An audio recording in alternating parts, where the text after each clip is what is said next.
유튜브로 읽는 박정희 전기 12권 부마사 대전후 김계원 김재규 대 박정희 차지철.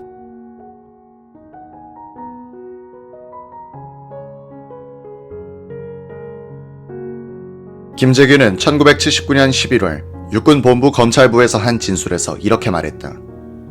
문. 김계원 실장과 차지철 경호실장과의 평소 관계를 아는 대로 진술하시오. 답. 김계원 실장이 부임하고 2, 3주일 후에 실장실에 찾아갔더니 차 실장에 대한 불만을 터뜨리면서 저 친구하고 단판을 내든지 무슨 수를 서야겠다고 벼르는 말을 들은 바 있고, 그 후에도 자세한 날짜는 기억할 수 없으나 차 실장과의 의견 충돌 및 사소한 시비로 큰 불만을 토로하는 것을 수차에 걸쳐 들은 바 있습니다. 두 사람 간의 관계는 성격상으로 보아서도 근본적으로 좋은 관계는 아니라는 것은 단정할 수 있습니다. 김계원 실장의 눈에 비친 차지철과 김재규의 관계는 어떠했던가? 12.6 사건 뒤 육본 검찰부에서 한 김계원 씨의 진술을 읽어보자. 문. 비서실장 재직 시 차지철과의 관계를 상술하시오. 답. 개인적인 친분 관계는 별로 없고 비서실장 직책을 맡은 후 자주 접촉하게 됐을 뿐입니다.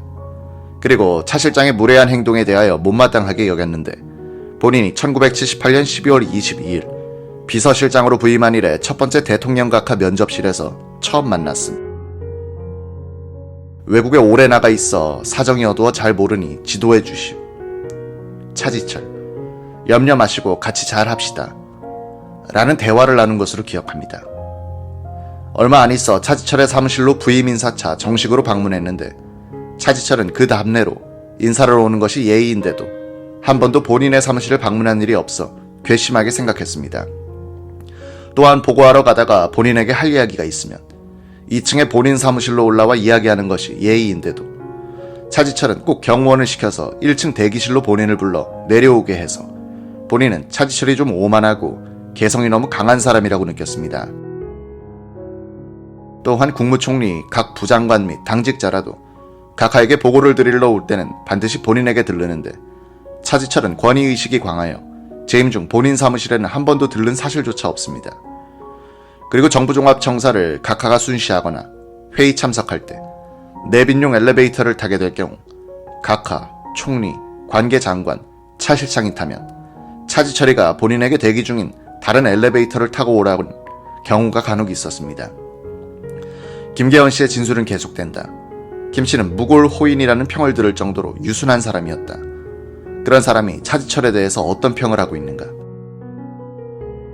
차지철의 타인에 대한 무례한 행동에 관하여는 1979년 6월 초순경 16시 30분 경기도 수원시 부근 소재 뉴관악 골프장에서 각하를 모시고 백두진 국회의장, 차지철 실장, 본인, 후쿠다 전 일본 총리 등이 환영 골프대회를 가졌는 바, 당시 백두진 국회의장이 먼저 샤워장에 들어가 늦게 나오자 차지철이가 샤워장 문을 발로 차면서 영감 뭐래 빨리 나오시오. 그저 늙으면 죽어야 된다고 독촉을 하므로 백 의장이 서둘러 나오면서 미안하외다 하는 광경을 보고 차지철 실장이 아버지 뻘 되는 백 의장에게 오만불순하게 방자한 행동을 하는 것을 보고 분격한 사실이 있습니다. 그는 경호를 한다는 구실하에 좌석이나 차량 운행 순서 등을 무시하므로 경호실 직원이 비서실 직원과 서로 알력이 생겨 불평하는 일을 들은 사실이 있습니다. 본인은 그때마다 부하를 타일렀지만 괘씸한 것은 어쩔 수 없었습니다. 업무상의 보고 관계에 있어서도 본인은 직무상 각하가 매일 출근하시면 바로 결제 서류를 가지고 결제를 받는 것이 통례이나 간혹 차지철은 각하가 출근 전에 직무실에서 대기하다가 먼저 들어가 보고함으로써 본인이 결제를 받는데 지장이 있거나 또한 본인이나 장관이 결제를 받으려고 대기하고 있는데 차지철이 각하 집무실 입구 경호원에게 연락하여 자기가 각하를 배울 일이 있으니 못 들어오게 하라고 지시하여 기다리게 한 후 자기가 먼저 보고한 후 다른 사람들이 결제를 받는 일이 간혹 있었습니다. 차지철의 월권 행위 및 강경 발언에 관하여 아는 바를 말씀드리면 차지철은 자기 업무도 아닌 정치 공작 문제까지도 관여하고 첩보를 수집하여 각하에게 보고하는 등 월권 행위를 자주 하고 군내 중요 지휘관 및 장성급을 수시로 불러다가 술도 사주고 돈도 뿌리는 일이 있고, 또한 한간에는 군인이 경호실을 다녀와야 진급 및 보직 면에서도 혜택을 본다고 하므로 이는 군의 통수계통을 문란시키는 일이라고 한탄했으며 특히 당시 육군참모총장 이세호 대장을 매주 1, 2회 정도씩 사무실에 불러 환심을 사는 것 같았습니다. 차지철의 강경 발언에 관하여는 여러 번 있습니다만 기억나는 것으로는 각하를 모시고 유정회 의장, 공화당 의장, 경호실장, 본인 등이 김영삼 당수를 국회에서 제명하는 문제를 논의할 때 차지철이 사대주의 발언을 서슴지 않는 김영삼이 하나를 제명치 못하는 국회라면 못하겠는가? 안 되면 내가 탱크로 밀어버리겠습니다 하는 등 상식 이하의 강경 발언을 자주 했습니다. 하나의 수수께끼는 박 대통령이 왜 이런 차지철을 방치했는가이다. 자신의 비밀스러운 행동까지 다 알고 있는 총을 찬 경호실장을 어려워한 것이 아닌가 하는 생각도 든다. 이 무렵 김종필 의원이 신격호 회장의 부탁을 받고 신축 중인 롯데호텔의 고도 제한을 풀어달라고 박 대통령에게 건의한 적이 있었다.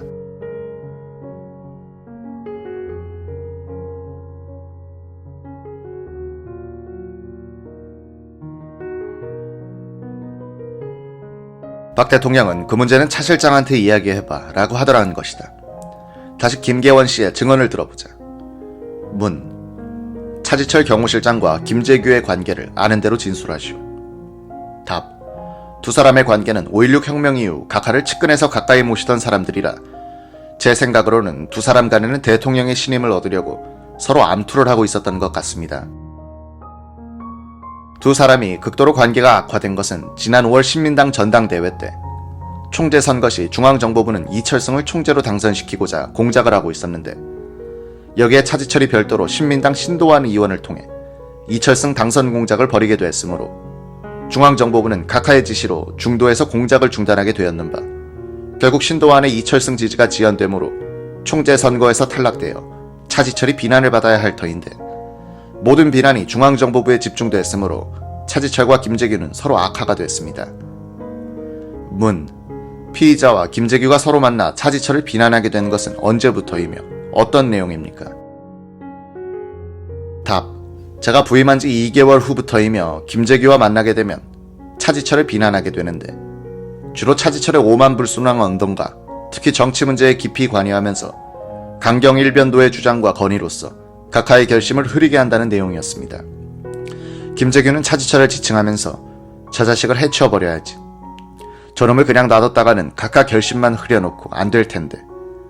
각하께서 나보고 뭐라고 명령하는 것은 좋지만 지가 뭔데 각하보다 한술 더 떠서 이러쿵 저러쿵 나에게 이야기하는지 자식 등 수없이 차지철에게 증오를 터뜨리거나 욕을 하는 경우가 많았습니다. 위의 진술서에서 나오듯이 경호실장과 정보부장의 불화를 화해시켜야 할 의무를 진 김계원 비서실장이 김재규 부장편에서 경호실장을 비판하는 입장에 서고 있었다. 두 김씨는 오랫동안 형제처럼 친한 사이였다. 김계원은 11.6 사건 후 육본 검찰신문에서 김재규와 맺은 인연에 대해서 상세히 진술했다. 1960년도 5월경부터 본인이 진해의 육군대학 총장으로 근무했는데 부총장이 김재규였습니다. 그 당시 해군과 육군의 군수물자 수송, 양육 합동훈련을 마친 후 마산에서 술을 마시고 진해로 귀환하던 중 앞에 가던 김재규가 차사고로 부상당하자 본인이 그를 구출하여 병원에 입원 가료시킨 일이 있었습니다. 그 이후 김재규는 본인을 의인으로 생각했습니다. 1965년도 본인이 1군 사령관으로 재직 시 김재규가 제6사단장으로 근무하게 되었는 바 당시 대통령 각하께서 갑자기 6사단을 밤중에 방문한다고 하기에 본인도 참석했고 대통령과 김재규의 친밀한 관계를 알고 나도 더욱 친하게 지냈습니다. 본인이 1967년도 육군 참모총장 재직 시 김재규가 육관구 사령관으로 재직하고 있었는 바 군수지원 문제 등으로 자주 접촉했고 청와대에서 지휘관 회식 시 등에 꼭 김재규를 대동했습니다. 네 번째로 본인이 중앙정보부장 재직 당시에 김재규는 보안사령관으로 재직하고 있었는데 수도경비사령관인 윤필용과는 대통령의 신임을 얻고자 서로 암투하고 권력 다툼을 벌이는 등 극한 대립을 하고 있어 대통령 각하의 지시로 이를 중재한 사실이 있습니다. 다섯째로 1978년도 본인이 주중대사로 있을 당시 귀국하면 친하게 지내던 사람들도 영접을 나오지 않았는데 김재규 부처가 본인을 부부 동반으로 초대해서 따뜻하게 대해주는 등 배려를 해주어 아주 고맙게 생각했습니다. 특히 본인의 국회의원 출마 과정에 있어서 각하께 건의하여 본국으로 소환하여주는 등 많은 신세를 입어 더욱 친해졌습니다. 차지철의 불만을 가진 또 한 사람은 정승화 육군참모총장이었다. 강직한 군인인 그는 차 실장이 경호를 빙자하여 군 지휘관들에게 영향력을 행사하려는 데 대하여 못마땅하게 생각했다. 이 당시 군내의 실력자 그룹은 사단장, 연대장, 대대장 등 실병 지휘부서를 장악한 정규 육사 출신들이었다. 전두환 국군 보안사령관을 지도자로 따르던 이 장교단은 군수 내부가 차 실장인 게 굴종한다고 보고 선배 장성들을 경멸하고 있었다. 이런 균열된 권력 구도 위에 얹혀있던 것이 박 대통령이었다. 이런 불안정한 구도는 정치 위기가 오면 권력 투쟁으로 폭발할 가능성을 안고 있었다. 형제 같은 두 김씨는 차지철을 미워하는 마음이 연장되어 차 실장을 비호하는 박 대통령에 대한 서운한 감정과 배신감까지 공유하게 된다. 권력 핵심부의 감정전선은 김계연 플러스 김재규 대 박정희 플러스 차지철 구도를 만들고 있었다. 이런 감정의 틈바구니에 끼어서 박 대통령이 죽게 되는데 참으로 한국적인 감정 싸움의 결과라고 하겠다. 권력의 핵심부에서 벌어지고 있던 이런 갈등은 1979년에 일어나는 정치 사건에 대응하는 과정에서 더욱 깊어진다. 시스템 운영의 귀재로 불리던 박 대통령이 경호실장에게 국내 정치 공작 임무의 상당 부분을 위임함으로써 정보부장과의 불화를 조장했고 그 피해를 자신이 보았다는 점에서 12.6 사건의 최종 책임자는 그 자신일 것이다. 권력 시스템 운영의 실패인 것이다.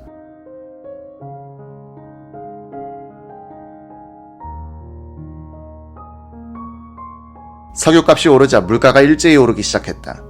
1979년 3월 7일 정부는 국내 석유 제품 값을 평균 9.5% 올린 데 이어 7월 10일엔 석유 제품 값을 59%, 전력 요금을 평균 35% 올렸다. 1979년의 소비자 물가는 21%나 올랐다. 기업 도산과 실업이 사회적 문제로 커졌다. 신발 공장들이 몰려있던 부산 진구 출입기자였던 기자도 이해 여름의 주된 취재는 살인사건이 아니고 해고, 임금 체불 같은 것들이었다. 기자가 해고된 노동자 쇼크사, 정년 낮추어 무더기 해고 같은 제목의 기사를 쓰고 있는 동안 부산의 상인들은 세금 과중으로 불만이 쌓이고 있었다. 1979년 부산 시민들이 부담한 세금은 전년도보다 32%나 많아졌다. 10월 16일 부산 시위 때 도심 상인들이 응원하고 가세한 큰 이유 중에 하나가 조세저항 심리였다. 경제 불안과 함께 밀려온 장기 집권에 대한 국민들의 실증을 공세적으로 이용한 것이 김영삼 총재가 이끌기 시작한 신민당과 종교계, 노조, 재야운동권이었다. 이들의 강경투쟁 노선은 국민들의 경제적, 정치적 불만을 자극하고 확대시켜 나갔다. 국민들과 투쟁 세력 사이에 상승작용 구도가 형성됐다. 이를 매개한 것은 신문의 적극적인 보도였다. 8월에는 오원춘 사건과 YH 여공 사건이 동시에 터졌다. 경북 영양군의 카톨릭 농민의 분회장이던 오 씨를 기관원이 납치하여 포항 울릉도로 끌고 다녔다고 천주교 안동교구 신부가 폭로했다. 경찰이 수사를 해보니 허위 폭로임이 밝혀졌다고 오 씨와 신부 등을 구속했다. 이에 대해서 김수환 추기경이 나서서 안동 목성동 성당에서 전국 기도회를 열고 정부를 공격했다. 경찰이나 정보기관이면 무엇이든지 다 할 수 있다. 이 같은 관념이 바로 그 많은 인권 유린 사태를 낳게 한 것입니다. 계속해서 국민들이 눌려있지만은 않을 것입니다. 대구지법은 오원춘 씨가 허위 폭로를 했다고 판단하여 오 씨에게 징역 2년을 선고했고 오 씨는 항소하지 않아 형이 확정됐다. 그래도 천주교와 많은 국민들은 재판 결과를 믿지 않으려 했다. 경찰이 오원춘 사건을 발표하던 8월 10일 더 큰 드라마가 시작되고 있었다. YH 무역노조 소속 여공들이 회사의 폐업에 항의하여 공장에서 농성하고 있다가 마포 신민당사로 옮겨간 것이다. 1966년에 10여 명의 종업원으로 시작한 이 가발 회사는 4년 뒤엔 종업원이 4,000명이나 되는 수출순위 15위의 큰 기업으로 성장했다.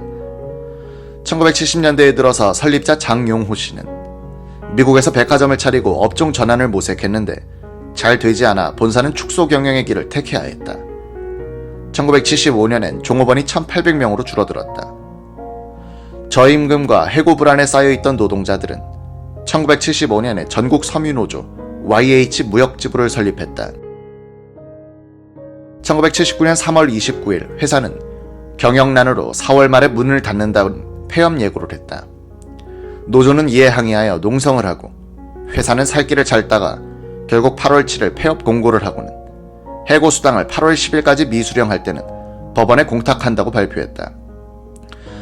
8월 9일 제야운동권의 문동환, 고은, 이문영 씨가 김영삼 총재 집을 찾아가서 여공들이 신민당사로 찾아가면 그 호소를 들어보고 당국에 해결책을 촉구해달라고 부탁했다. 김 총재는 여공들이 당사를 농성장으로 택할 줄은 몰랐고 호소차 방문할 것으로 생각했다고 한다. 200명에 육박하는 여공들은 당사로 들어오더니 4층에 올라가 농성에 들어갔다.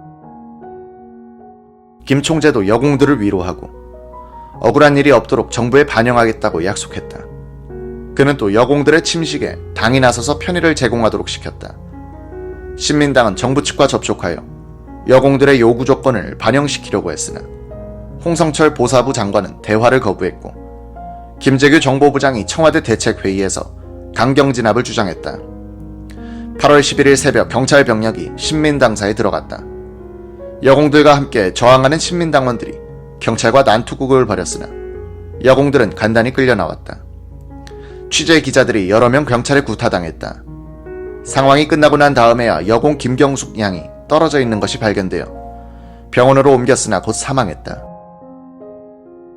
김정섭 정보부 제2차장보는 1979년 11월 18일 육군본부 계엄보통군법회의 검찰부에서 한 진술에서 YH 여공 농성 사건의 진압 과정에 대해서 상세히 설명했다. 요지는 김재규 정보부장이 강경한 진압을 지시했다는 것이었다. 1979년 8월 9일 오전 10시부터 YH 회사 여공 200명가량이 회사 내의 문제를 해결해달라고 신민당사에서 집결하여 농성을 시작했습니다. 다음날 오전 10시경 청와대 김계원 비서실장실에서 김계원, 김재규 등이 참석한 가운데 연석회의가 열려 강제 해산시키기로 결정했습니다. 본인은 그날 저녁 8시경 치안본부장실에서 경찰 투입에 따른 안전대책을 논의했습니다. 소방서에서 사용하는 안전망이 2개밖에 없어 부득이 매트리스와 모포로 대책키로 하고 다음날 새벽 2시에 병력을 투입하기로 했습니다. 그 후 치안본부장이 류혁인 수석 및 고건 수석과 안전대책을 점검한 결과 미흡하다는 결론이 나와 하루 이틀 연기하자는 건의를 본인에게 전화로 걸어왔습니다. 이에 본인은 김재규 부장에게 2차례 연기해달라고 건의했으나 김 부장은 김계원 실장도 연기하자고 연락이 왔지만 일단 상부에 보고한 대로 실행해야 한다고 강조하므로 본인도 2차례 김 부장의 뜻을 치안본부장에게 전하고 8월 11일 새벽 2시 경찰을 투입하여 YH 여공들을 강제 해산시키도록 했습니다.